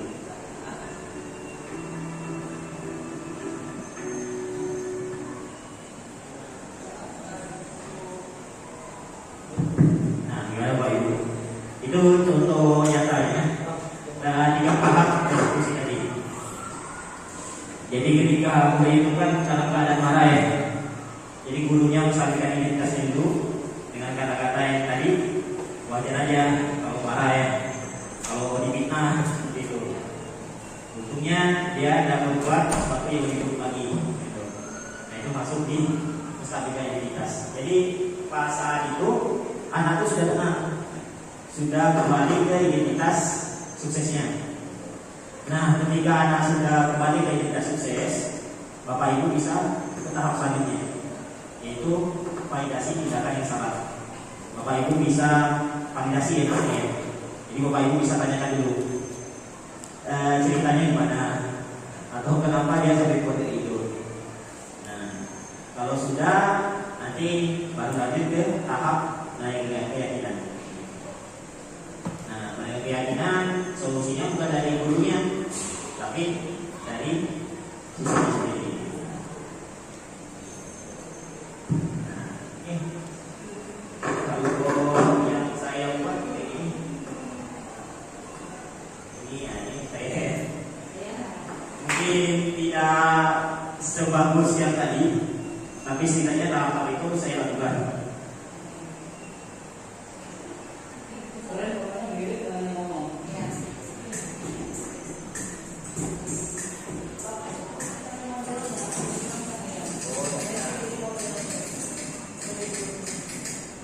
Ya, selamat pagi, Mbak. Tadi gimana kerjanya hari ini? Baik, baik ya. Jadi di sini saya memanggil Dana. Kita mau bahas yang kemarin itu. Kemarin itu kan Dana izin buat kelas, katanya mau ke WC ya, tapi ternyata Dana kemana? Ada teman. Dana ngapain di situ kemampuannya? Mau ambil pelajarannya. Oh ya, tadi itu kan masih jam pelajarannya, tapi Dana ketemu kawannya. Nah itu menurut saya masih hal yang wajar, karena Dana mungkin aja mau break dulu, mau istirahat dulu dari aktivitas belajar kita kemarin. Ya. Jadi di sini kita bahas berfokus pada masalahnya, tapi pada solusi pemecahan masalahnya. Nanti Dana kedepannya mau bagaimana? Oke, jadi tadi suatu tindakan yang wajar ya. Jadi saya apresiasi Dana balik-balik ke kelas. Nah, Dana coba diceritakan kok bisa kemarin ibunya ke WC tapi ketemu kawannya. Kalau saya ini emang ya, karena saya emang ini WC, ada teman saya yang di dekat WC tempat itu ngumpul ya, saya dulu ada cerita yang berbahas ya, sama mereka ini sering yang bertanya. Oh ya, jadi saya terlanjur. Oke. Nah, yang dibahas pas ketemu kawannya apa dia? Apa tentang pelajaran atau game atau apa tuh? Tentang game ya. Oke. Bahas tentang game misalkan yang disuka itu wajar aja. Jadi itu sesuatu yang Dana bisa lakukan. Nanti Dana juga bisa nanti berdiskusi juga sama kawannya. Nah saya apresiasi Dana itu setelah itu masuk ke kelas lagi ya. Nah untungnya Dana sudah keluar kelas, apalagi sampai bolos ke keluarga pelajaran. Nah itu suatu tindakan yang wajar. Nah Dana di kelas saya lihat di papan itu di dinding itu ada komentar kelas dan juga kita sudah pernah susun makanan kelas. Kira-kira dari yang tadi apakah Dana belum melakukan keyakinan yang mana atau pelakuan yang mana? Yang belum dilakukan dari komentar kelas.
Iya betul.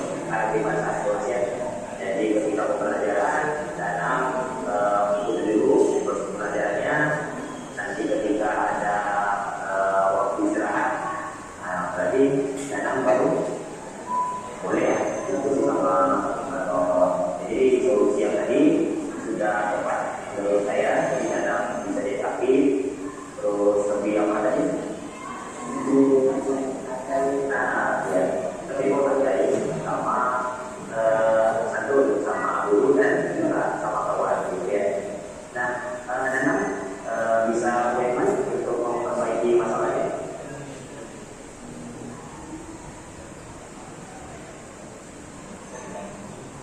Bisa tidak komitmen untuk memperbaiki tadi yang Nanang katakan? Bisa ya, oke. Ya, oke.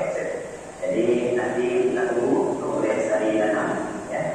Jadi nanti Nanang boleh balik kelas setelah ini ya. Oke. Terima kasih ya Nanang.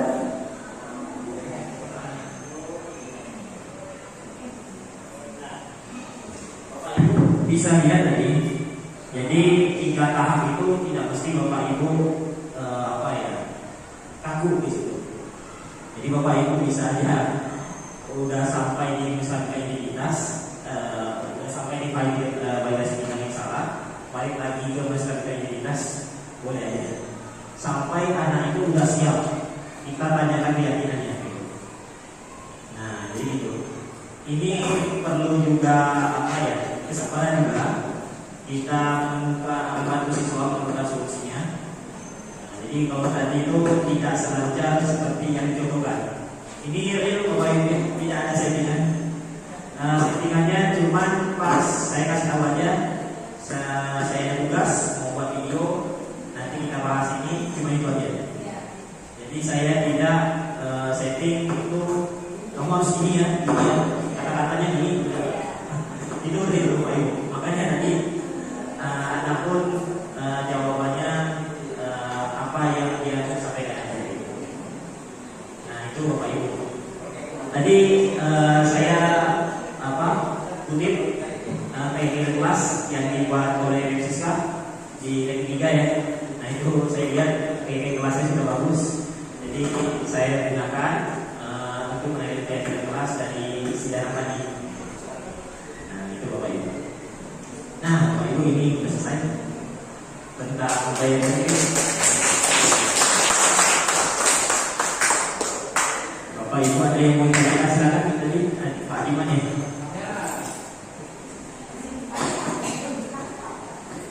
Terima kasih sudah diberi kesempatan Pak Leo. Yang pertama saya ingin review tadi itu terkait dengan keyakinan kelas ya. Istilah keyakinan ini baru buat saya ya. Yang ada sepanjang beberapa waktu terakhir kita menggunakan kata kesepakatan kelas. Nah, kenapa kita tidak menggunakan istilah kesepakatan? Kan kesepakatan itu didasarkan atas keyakinannya, begitu ya. Nah, kenapa harus menggunakan kata keyakinan? Kemudian yang kedua, tadi itu terkait dengan video yang dipertontonkan, ya. Salut ya, hanya sedikit masukan terkait dengan ini ya, audio kurang jelas. Ini nanti akan di upload ya untuk laporan PMM, begitu kan? Nah, apa tidak sebaiknya selain audio ditambah juga dengan keterangan berupa tulisan begitu ya, sehingga Bapak Ibu atau siapapun yang menilai nanti akan lebih jelas menangkapnya, begitu. Oke, yang bisa saya sampaikan. Terima kasih.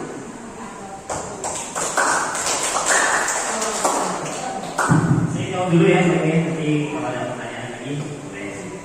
Nah, Bapak Ibu, tadi saya juga pertama terima materi ini, kenapa enggak peraturan atau kesepakatan kelas saja? Kenapa harus keyakinan gitu? Nah, waktu itu ada yang membedakan di situ antara peraturan, kesepakatan sama keyakinan. Nah, Bapak Ibu tadi lihat bahwa di kelas itu kata-katanya, kalimatnya itu sifatnya umum, tidak spesifik. Jadi bisa aja satu keyakinan itu tertulis untuk beberapa peraturan. Jadi peraturan itu sifatnya lebih spesifik, kalau keyakinan itu sifatnya lebih universal atau secara umum. Gitu. Peraturan kesepakatan hampir sama.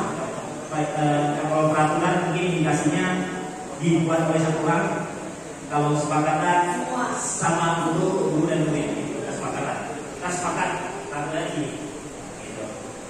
Nah, itu kesepakatan. Nah, kalau keyakinan tadi sifatnya lebih buatnya tidak banyak 3 sampai 7 aja supaya lebih mudah diingat dan dijalankan.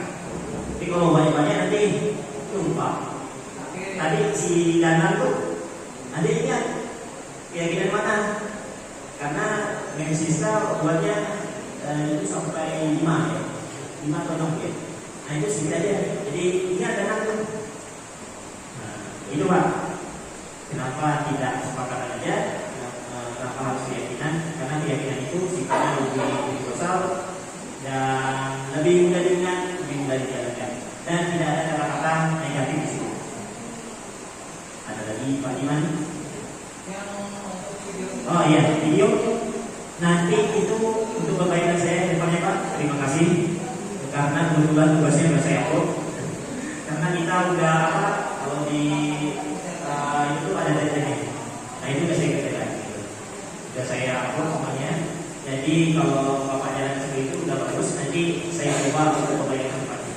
Kalau seandainya nanti ada apa? Diminta lagi buat diskusi, mungkin saya tambahkan di situ kata-katanya. Pak Ibu ada lagi silakan yang perlu dibahas. Udah ya?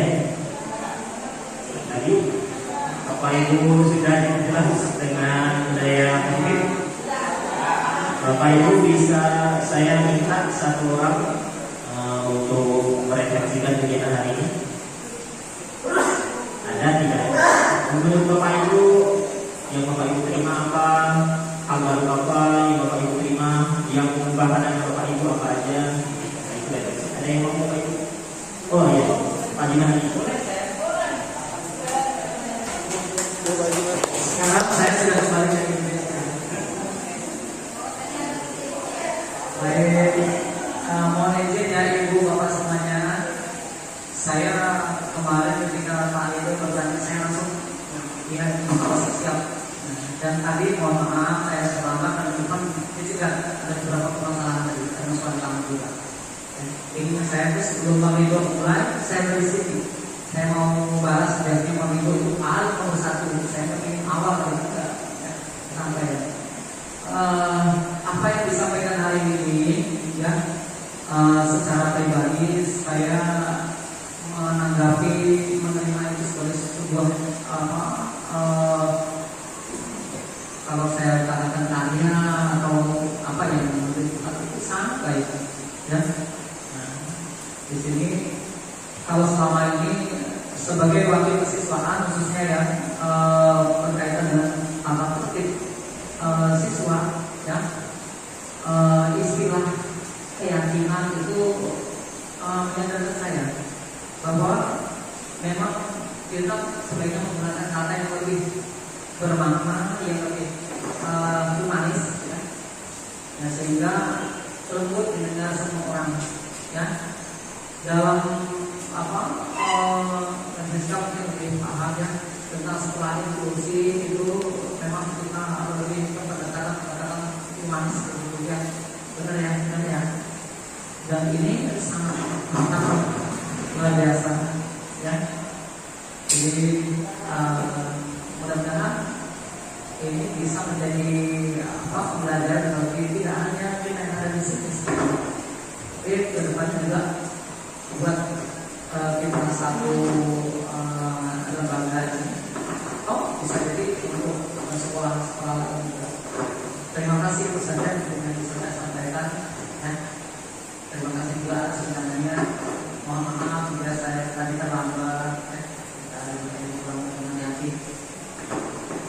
terima kasih Pak Iman. Jadi benar yang dikatakan Pak Iman tadi bahwa ini tidak sampai ke Bapak Ibu aja. Jadi Bapak Ibu, saya ucapkan terima kasih banyak udah bersedia. Nah Bapak Ibu nanti bisa menyebarkan lagi pemahaman tentang disiplin positif ini. Nah Bapak Ibu, disiplin positif tadi kan kita banyak membahas ke murid-murid aja. Nah, disiplin positif itu lingkupnya masih dalam waktu dalam ini lingkup yang terbatas atau lebih kecil. Sehingga kalau disiplin positif ini ada di setiap kita, termasuk gurunya, tenaga pendidikannya, semua warga sekolah. Nah itu baru dijadikan yang namanya budaya positif. Disiplin positif itu masih internal dalam diri seseorang. Kalau sudah semua orang membudayakan disiplin positif itu, maka itu masuk di budaya positif. Dan itu Bapak Ibu. Jadi dengan kegiatan ini menyampaikan pemahaman kepada Bapak Ibu tentang budaya positif, tujuannya itu. Jadi Bapak Ibu nanti sudah bertambah beberapa orang yang sudah paham tentang budaya positif.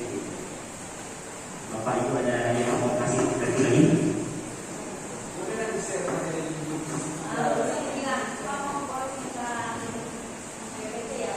Oh ya, oke. Nanti saya upload dulu di YouTube. Kalau udah nanti baru di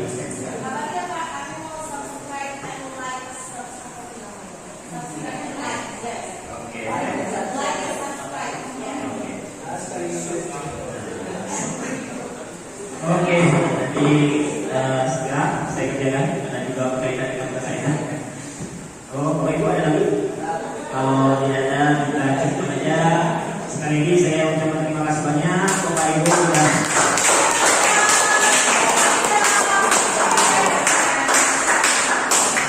Bapak Ibu sudah waktunya. Dari sekian banyak orang yang saya undang, Bapak Ibu yang bersedia hadir dan konsisten. Saya hadir, oke saya hadir.